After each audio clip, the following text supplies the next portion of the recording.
देवाकडे काय आपण मागतो? सगळ्यांना आनंदात ठेवा, सुखी ठेवा.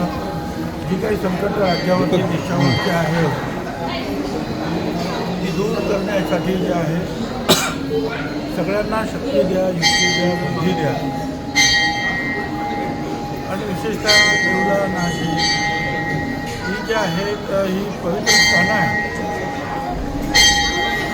आणि या ठिकाणी जे आहे काही चुकीच्या गोष्टी घडू नये यासाठी सगळ्यांना बुद्धी द्या.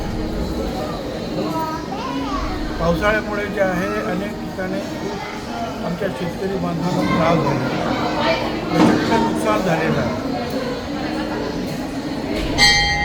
त्याच्यामधून सावरण्याची त्यांना शक्ती द्या. काही ना काही कारणामुळे आमचे काही गरीब बांधव जे आहेत आत्महत्या करत आहेत, त्यापासून त्यांना प्रवृत्त करा, धीर द्या आणि असे काही दुःखद प्रसंग येणार नाही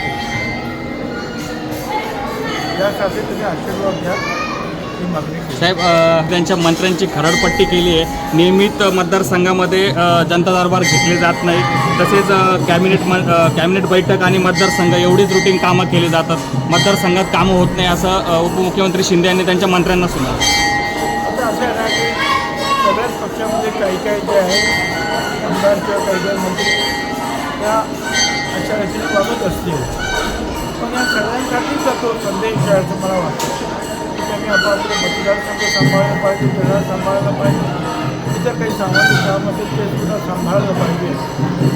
आणि ते म्हणतात त्याप्रमाणे मंत्रालयाच्या पलीकडे जाऊन जे आहे सामान्य लोकांमध्ये जे आहे मिसळून त्यांच्याशी संपर्क ठेवला. हा संदेश जो आहे तो सगळ्यांसाठी असं मला वाटतं. Thank you sir.